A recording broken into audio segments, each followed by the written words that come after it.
Ladies and gentlemen, now today is the last day of Final Boss Escanor on Global, and I think it's fair to say that a very large portion of the community absolutely hated this boss.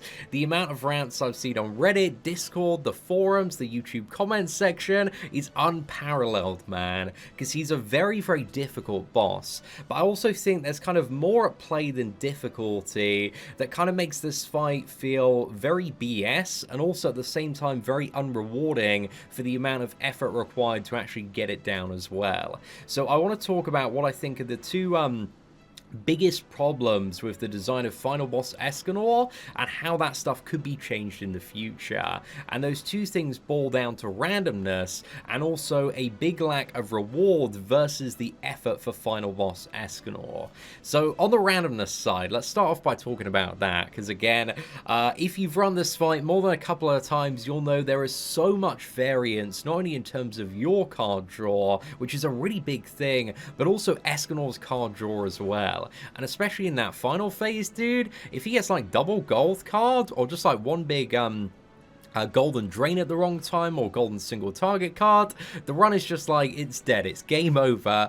And if you don't have like fully whaled out units in the best gear, you know, you need to usually stall in that last phase for like 4 to 6 turns to line up a perfect play. So there is so much randomness, not only in terms of like what you're actually drawing as well, because also in the final phase you need to consistently draw into drain cards, but there's also the randomness of like anytime Escanor can just get gold cards and just wipe your team, and you just sat there like a mug thinking, oh, there's nothing I can do here, man, it's completely game over. So in fights like this, they even need to have a set attack pattern, or like cap the cards off at like a bronze level or a silver level, just so there's some consistency in terms of what you're dealing with. There shouldn't be like, you know, this huge variance for Escanor just to get supercharged one turn and just completely wipe your team, or completely roll back your strategy like 2-3 turns and there's absolutely nothing you can do about it. I think those are some of the most frustrating experiences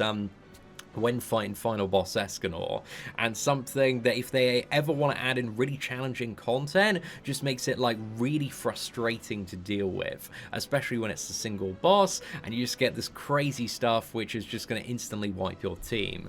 Now the second thing, and I think this is a pretty big thing overall, again this kind of pieces together a lot of stuff, is the effort versus reward.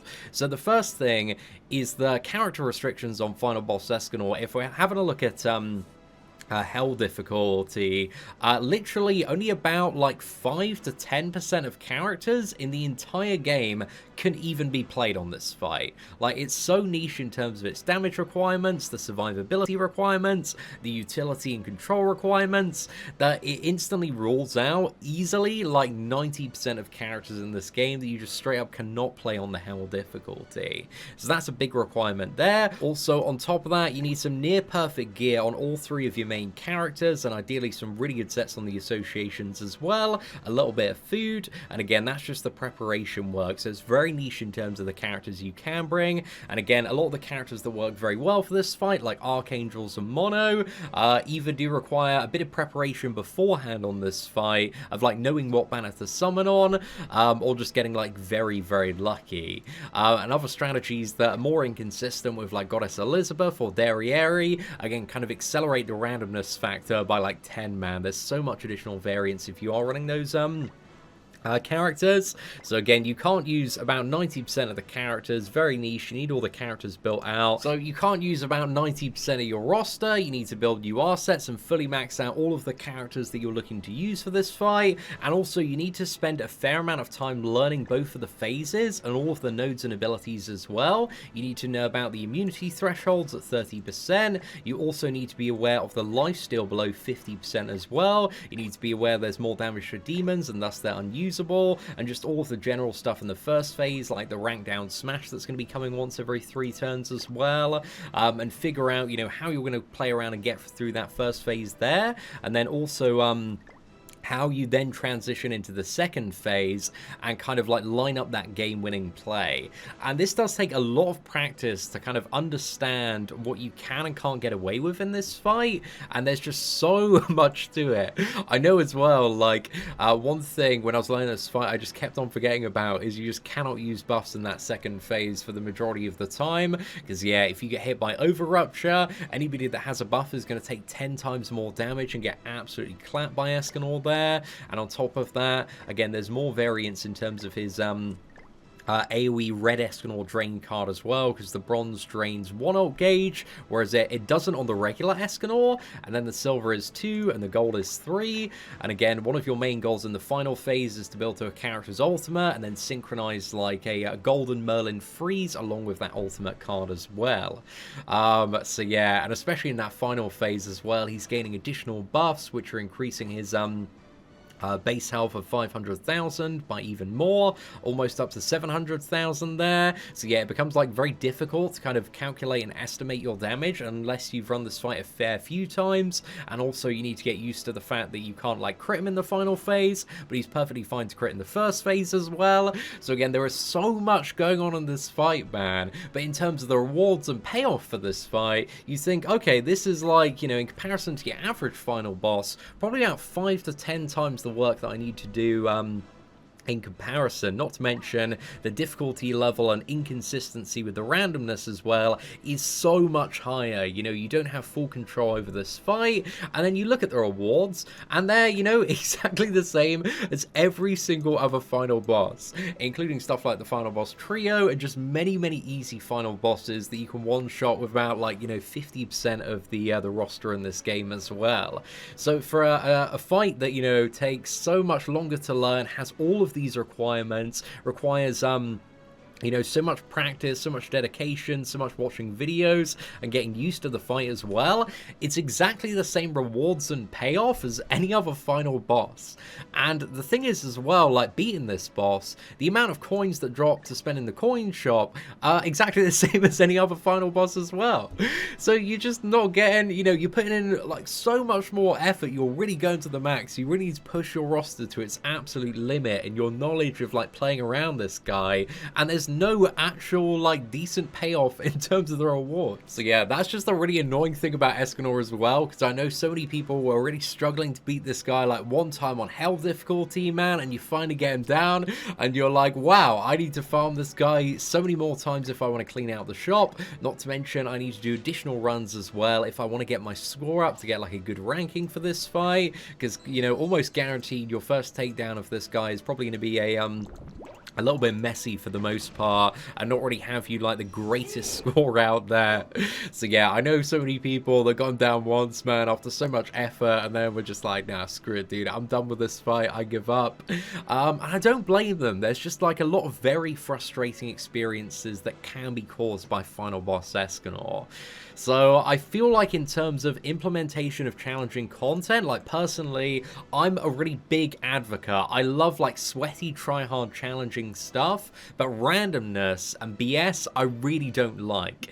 And also one thing I'm really looking for personally is if I go to all of this trouble to learn and master a very difficult fight, I want to feel like, yes, man, this was so worth it. The rewards like are absolutely insane for this boss. So I think the developers just really need to understand that if they are going to add in like a super hard final boss, they need to have like appropriate rewards and exciting stuff to accompany that, because else, if you're going to see it with like the final boss that comes out tomorrow, is literally like 1/10, maybe even 1/20th for the difficulty of Escanor, and then after that's going to be final boss Jericho and Gila.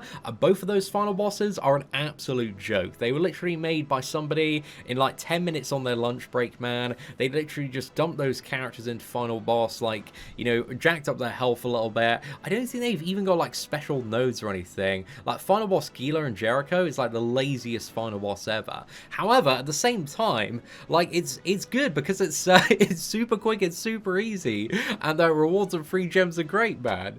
But also, like, it's so weird when you've got to fight like final boss Escanor, where you have to get so sweaty, you need to do so much roster investment, so much learning in this fight, just all of these things. So the reward structure, man, it just needs a little bit of a think about in terms of the direction they want to go moving forward for the Commandment final bosses. I'm a really big fan of challenging content, and I do want to see more of it, but I want to see less like randomness in terms of what the boss draws, because in every single fighting scenario in this game, I've got to deal with my own draw, dude. I got enough problems to worry about, like drawing the Drain or the Stance card or like the Golden Freeze, and you know, having those additional factors of the boss just having this chance to like god draw and annihilate my team, man, or just completely ruin my plan and my entire run. It just sucks. It's a really, really bad experience. So yeah, I really hope they're keen to kind of take on board feedback, because I think that challenging content and interesting and rewarding content can be done in a very good way in this game, but I think they're still kind of learning and exploring the best way to do that currently. But yeah, hopefully this allows them to learn like a little bit about what went well, what didn't go so well on Final Boss Escanor, especially for the global server. But let me know in the comments section below your thoughts on Final Boss Escanor, and how was this boss for you? Did you triumph? Did you get absolutely wrecked? Personally, on my free-to-play account, man, I had a pretty good time doing this, but I also got quite lucky on my runs as well, and I've got both of the Archangels, Sariel and Tamiel, and if you think the fight is like bad now, dude, it was so much worse when it launched on the Japanese version, and there were like no Archangels and no people using the Reflect strat as well, but also going for the sweaty Reflection strat, man, on my main account. That strat is horrible. It requires so much randomness, so much variance as well, but yeah, that really is a super sweaty tryhard strategy there. But again, even using this team on my free-to-play account, there were certain scenarios where Escanor will get like super lucky, got a gold card, just ran down my Merlin, even though she was on like 80-90% health because I didn't have like a stance on Tamiel. So yeah, there's just like, again, if you've done this fight, you know exactly what I'm talking about when I say there's just like bad RNG that can occur all sorts of times on it, man. Just a really, really annoying fight. But yeah, let me know your thoughts in the comment section below on Final Boss Escanor, and also what you think is the biggest problem with this fight, and how could they do challenging content better in the future. But anyway, ladies and gentlemen, if you enjoyed today's discussion, video, and breakdown, please do smash that like button. That'd be greatly appreciated. Aside from that, thank you all very much for watching. Take care, and I hope that you have an absolutely fantastic day. You are not subscribed to the whale sin of spending? Who decided that? Subscribe now, or enjoy the bitter taste of regret.